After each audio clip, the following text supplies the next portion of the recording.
Everything most people assume about cave women is based on outdated stereotypes. We've all seen the images: men chasing down giant beasts with spears while women quietly gather berries and watch the fire. But new discoveries prove that's far from the truth.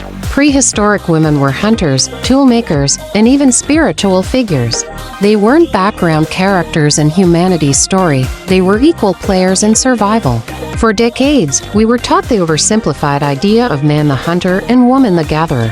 This view became standard in textbooks, documentaries, and museums, even though it was never supported by strong evidence. As Sarah Lacey, a biological anthropologist, points out, archaeologists often mislabeled findings through bias. If hunting tools were buried with men, they were weapons. If the same tools appeared in women's graves, suddenly they became symbols or ritual items. The assumptions, not the facts, shaped the narrative. Recent research has revealed there was no strict division of labor in the Paleolithic era, which lasted millions of years. The rigid gender roles we imagine reflect modern thinking, not ancient life. One of the first major cracks in the myth came from something deceptively simple: cave paintings.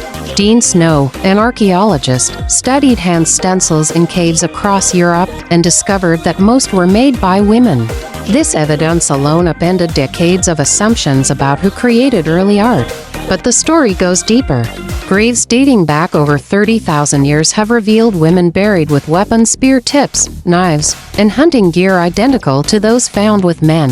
Skeletal remains show women carried the same types of injuries as men, the kind expected from hunting large and dangerous prey. In modern foraging societies studied by anthropologists, women actively hunt in the majority of groups, often intentionally and skillfully. In cultures where hunting provided most of the food, women were just as involved as men. Biology also offered advantages. While men generally excel in short bursts of speed and strength, women often have superior endurance. Estrogen acts like long-lasting fuel, giving women greater stamina over long distances. In Paleolithic times, persistence hunting, chasing animals until they collapsed from exhaustion, was a common technique. Women's endurance made them especially effective in these hunts. Daily life for women was far more complex than the narrow gatherer label suggests. Beyond hunting, they were responsible for keeping fire alive, a matter of survival in cold climates. They crafted tools, not only for daily use but also specialized for different tasks. Evidence of ancient ovens and grinding stones shows women processed plants into food like early bread, requiring extensive knowledge of plants, seeds, and roots. Gathering wasn't a simple task either. It demanded encyclopedic knowledge of landscapes and ecosystems. Women had to know which plants were edible, how to prepare them safely, and where to find them in shifting seasons. They invented carrying systems from hides and woven baskets, innovations that made transporting food and resources easier. Their knowledge wasn't just practical, it was life or death, and it had to be passed down accurately to the next generation. And then comes the myth about childcare. The idea that women stayed home because they were tethered to children doesn't hold up. In reality, child-rearing was a shared responsibility across the group. Infants and toddlers were raised communally, allowing women to continue hunting, crafting, and foraging. Life events like pregnancy or menstruation weren't viewed as permanent obstacles to survival roles. The truth is, prehistoric women were versatile, resilient, and essential in every aspect of survival. They weren't passive spectators, they were innovators, leaders, and providers who shaped human history as much as men did. Researchers studying living groups who still practice hunting have found that women stayed active even during pregnancy, adjusting their work when necessary but returning quickly to full participation. Children weren't taught through strict lessons but learned by watching and joining in. Boys and girls alike gained experience in hunting, gathering, tool making, and survival skills. Evidence from cave sites shows that even very young children, as early as 5 or 6, left their mark by creating hand stencils, taking part in artistic and possibly spiritual traditions.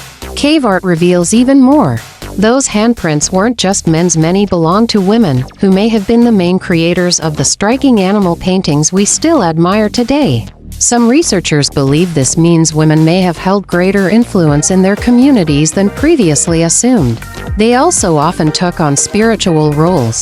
The earliest known shaman from around 30,000 years ago was a woman. Burial sites confirm that certain women held high status, laid to rest with elaborate items of spiritual and social significance. One striking discovery is from Germany, where the 8,500-year-old grave of a female shaman was found. She had been buried in red ochre, a pigment reserved for the most respected individuals.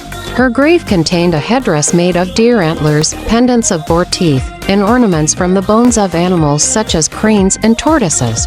This woman was not confined to domestic life. She was a leader with great authority in her community. The biggest misconception about the Ice Age is that men and women had sharply divided roles. Life was far too unpredictable for that.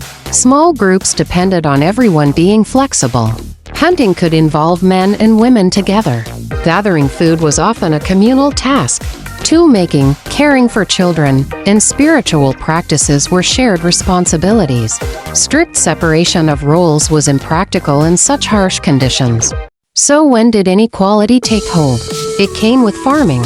Once people valued land ownership over shared survival, women's status fell drastically. Property, inheritance, and control over lineage shifted power toward men.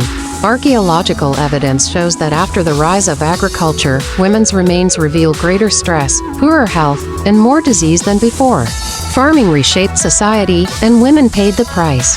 Modern research has completely reshaped how we see prehistoric women. They weren't just passive gatherers. They were hunters who faced dangerous animals, artisans who crafted tools and painted breathtaking cave art, and spiritual leaders who guided their communities. For millions of years, both men and women shared in gathering and hunting to support their groups. It wasn't only men who shaped evolution. Women's contributions were equally critical. Recognizing this forces us to question modern ideas about gender roles. What we see as traditional today is not an ancient truth but a relatively recent shift. Early human societies were far more balanced and cooperative. Life in the Paleolithic era was tough, but people survived through flexibility and mutual effort, not rigid hierarchies. So the next time you see an image of cave women bent over fires or picking berries while men do all the hunting, remember what archaeology now shows us. Those women were fierce and capable. They could track wounded animals for miles, carve tools sharp enough to cut bone, and lead ceremonies that bound their people together. They were not side characters in humanity's story. They were innovators, hunters, artists, and leaders. Their legacy reminds us that survival was always a shared achievement. The progress of humanity came from the combined strength and creativity of both men and women. Paleolithic women's contributions don't lessen men's, they complete the picture. They proved their resilience in a world of predators and ice, and their courage and skill echo across thousands of years. When you face challenges today, remember them: the women who hunted mammoths, sparked fire from stone, and painted beauty on cave walls by torchlight. If they could thrive in such a world, there's no telling what you can achieve now.